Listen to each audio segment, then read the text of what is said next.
Hi, we're here today with our friend Litsa Williams, and we're going to be talking about the basics of grief. If you are ready for this conversation, feel free to jump right in, and if it's maybe a little triggering or you're not quite ready, we're going to be here whenever the time is right.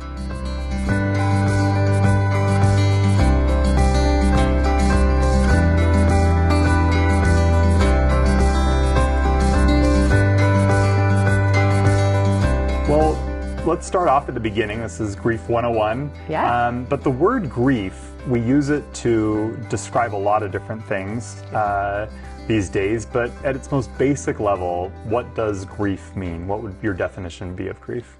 Sure. So I think we keep it really simple. I think grief is just the normal and natural human response to loss. And a lot of times people will pathologize grief a little bit, think about it as a problem. The reality, it's just a normal human thing that we experience after we've dealt with a death or any other sort of loss. And it can be not just emotions, which I think a lot of people, that's a misconception, is that it's an emotional response. But it is our thoughts, it's our feelings, it's our behaviors. It can be relational, existential, spiritual. It goes into all these different dimensions of our lives. So it's all of those different responses that we have after a loss. So there's a lot of different types of grief, but when we're talking about physical loss, death, and especially the death of a loved one, does the definition of grief change, and how? Yeah, so I think it's really interesting. Obviously, when we have the death of a loved one, what we know is that there is a finality to it that is very different than many of the other types of non-death losses that people experience. And so when we look at that finality, that does add a different dimension to death-related losses that we don't always see in non-death losses. People sometimes want to compare and contrast those, and I always start by just saying, we don't need to be in the game of comparison of different types of death-related losses or different types of non-death-related losses, but just being able to acknowledge that there's something significant about a death being final that changes the responses and reactions that we have. Yeah. As it relates to, I don't know, myths or common, misconceptions around grief, what are the ones that you hear the most? Sure. So I think probably the biggest myth that we hear is the 5 stages of grief, that we will all grieve in these particular stages, that it will look similar for most of us, and that we will ultimately get to this place of acceptance, and then we'll move forward. And I think wrapped up in that myth is the idea that there's an endpoint to grief. I think many times people had heard those 5 stages, or they'd heard things like grief ends after a year. And it gives people this perception that if they just work really hard and try to cope with that loss, that eventually they're going to tie it up with a neat little bow, put it behind them, and then get back to the work of living. And we know the reality is very different than that. Losses stay with us forever in many ways. And that doesn't mean that our grief is the same as it was in the beginning. It's not that intense acuity of the early days of grief. We learn different ways to carry our grief, and it evolves, it changes with time, but it does stay with us. So I think those are probably the most common ones that we hear. Yeah, I think that's really interesting. I lost my dad as well. It's been 15 years ago now. And I'm still going through grief without question. My mom got remarried after about a decade. And while it was a joyous event, and I'm so happy for her, it felt a little bit like another funeral. That was there, and it restarted that cycle for me. So to your point, it isn't linear. It isn't that you just get to check these boxes, or if you just grind your way through it, that you're going to be able to somehow accomplish grief, right? It manifests itself in a lot of different places. Well, and I think, one of the things that they teach you about when you go through grief training is this idea of regrief. And they teach it to you as being about children. And what regrief is it teaches us that when kids experience a loss, it's at a certain developmental age. And so they can only process the loss through their brain development at that age. So if I was 6, I can only see it through my 6-year-old brain. So then when I'm 10, I hit a new developmental stage, and now I have new questions. It brings up new things. I understand the scope of my loss differently. But I think the thing that they don't tell us is exactly what you described, which is that regrief happens through adulthood when we hit these different developmental markers or these life milestones. You know, you see your mom get married and all of a sudden something you didn't even imagine would come up is coming up. And so we're re-grieving as adults as well, all the way across the lifespan.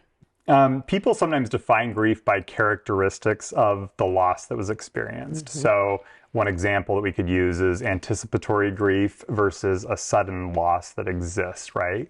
But from your perspective, like as a grief professional, maybe just address the characteristics, and are there common themes or experiences associated with grief?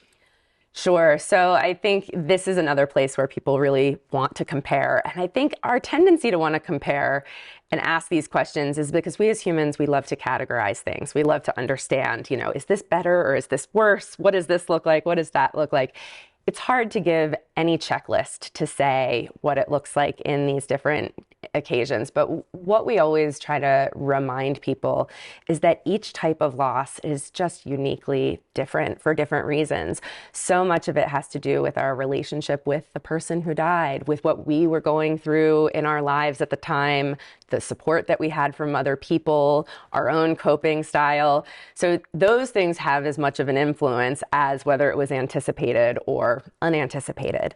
But that being said, we do definitely see some things that are different about those that are important to know. I think with anticipated, one of the things that can be really helpful for people is that we have the time to begin to process what it might look like or might feel like when this person is gone from our lives. And that gives our brain the chance to do a little bit of kind of adjustment. We start to imagine what it's going to feel like when this person is no longer here. Unfortunately, what that does is some people think, okay, I'm going to be ready to deal with this because it's been months or sometimes years even that I've been mentally preparing myself and imagining it. But when it happens, that reality we realize is often something we couldn't have fully imagined. There were so many things, so many emotions, so many practical things, everything comes up and suddenly we're like, I thought I was prepared and I wasn't prepared.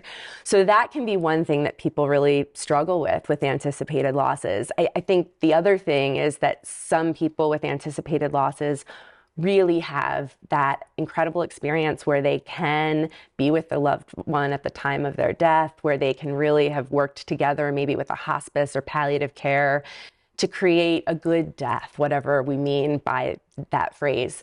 But for some people with anticipated losses, we can do all the planning in the world and it just doesn't cooperate. And so there can be a little bit of a feeling of a sense of failure that we had all these chances, we knew this was coming, and yet still it wasn't the death that we hoped for and imagined. And that can be really hard about anticipated losses. And I don't think always gets the space that it deserves. So I think those are some of the big things that we see with anticipated that are important to know are normal. With the unanticipated, those shocking losses, you know, I think it's much what people imagine, which is just that all of that imagining that happens with anticipated, we have none of that. So we have far more shock, far more disbelief, far more of that place where our brains are just trying to catch up with the reality that this person is gone. So it will be much more common for people to find themselves really struggling to accept the reality that the person is gone from their lives because they didn't get to do some of that imagining work that happened before. We can also see, and I think it's important to know, trauma responses in both anticipated and unexpected losses. Unexpected, we know that those get a little bit more of the conversation because, of course, if we're thinking of something like a suicide or an overdose or an accident, we can imagine why family members may have experienced some sort of trauma responses connected with that. But trauma is not about the outside event itself. It's about how we process it. So there can be things in anticipated losses that we can process as traumatic if we think that our person suffered in some way, if we think that we didn't get to have those last words or there was conflict around the death or before the death. all of those things can bring up trauma responses in us as well. So it's important to know that it's not exclusive to either type of loss. Is there a right way to grieve? Is there a universal path that we will all go through? Maybe just speak to that. Yeah, I almost mentioned this in the misconceptions, but then I thought, oh, I think we'll get to this one later, because I think it is a little bit of a misconception that is tied maybe back to that idea of the 5 stages, that people will go through this consistent path. And of course, grief looks so different for each of us for so many reasons. And I think the one thing I always like to remind people is, even if we have all lost the same person, we haven't had the same loss, because we're each grieving the unique relationship that we had with that person who died.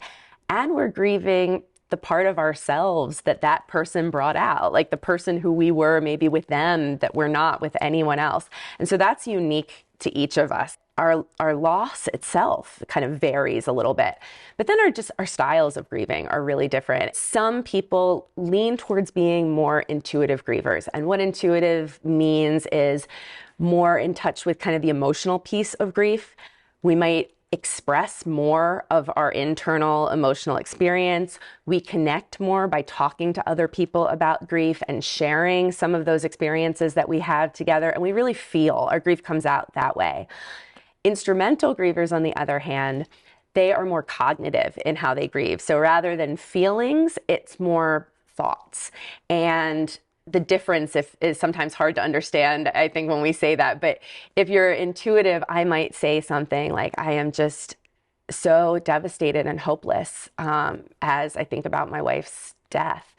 And someone who's instrumental might say, I just can't believe that I'm never going to see her again, or I'm never going to wake up next to her again. You know, in that second one, I didn't describe any feelings at all. I just had the thought. I described the circumstance. And so those instrumental grievers tend to be more active in their grief. They feel things more physically rather than emotionally. They often like to do things. So they'll sometimes be a little more focused on, what are the practicalities that I can take care of? What are some things that action-oriented that I can do? And both of these are completely normal and natural ways to grieve. What their research found was, it wasn't that one type of griever adjusted better after a loss than the other. But society does tend to kind of privilege those intuitive grievers a little bit more. We expect to see feelings. We tell people, you need to share your emotions. You need to talk about it. Go to a support group. Go to a counselor. And sometimes those instrumental grievers are viewed as, oh, they must be avoiding it, or they're ignoring it. They're not grieving. The reality is, oftentimes they are grieving. It just looks different than we would have expected. There are so many ways that we now can grieve, and that concept of how we grieve. Maybe just speak on that, so that it can seem overwhelming to people, but maybe talk to the different opportunities that they have today. Yeah, sure. I think luckily we're starting to see that the ways we grieve are much more complex and far-ranging than we used to think. And if we go back to why this started, this idea that sort of counseling, support groups, and journaling were like the 3 things that everybody talked about. That's what you have to do to grieve. And that goes back to the early days of mental health and Freud and kind of these ideas that this is what it's supposed to look like. But we know now that those 3 things work tremendously well for some people. Some people absolutely get so much value and support from just being able to meet other people who have had similar losses and to talk about those things, and sometimes to go to a counselor and one-on-one really work through the hardest parts of adjustment. Sometimes those particular emotions like guilt, if we're stuck with that, if we have a lot of anger towards ourselves or the person who died or someone else, those can all be things that going to a counselor and really working through them with someone else can be so, so important. And writing can help with that, right? We can process some of our stuff through writing. But there are so many other outlets, and we've now found that expressing grief doesn't necessarily mean talking about it. Sometimes that is through creation of other sorts. It is through creating art. It's through creating, music. It's through finding those sorts of other outlets. Some people do it really through just self-reflection that happens through physicality. Some people really get into just things like running, or I was just talking to someone yesterday about cold water swimming was what they really got into after their loss, and they felt like it was their time to be sort of meditative and connected with their loved one. It's oftentimes, again, looking at our grief with this openness to say, what is helping me right now? And then knowing that the online space has created this whole new world of ways that people grieve. You know, people can connect there in a way that sometimes they wouldn't be comfortable walking into an in-person support group and sitting down with a bunch of strangers and laying all of that loss out on the table. So there's really no limit, I think, to the ways that we may find to grieve.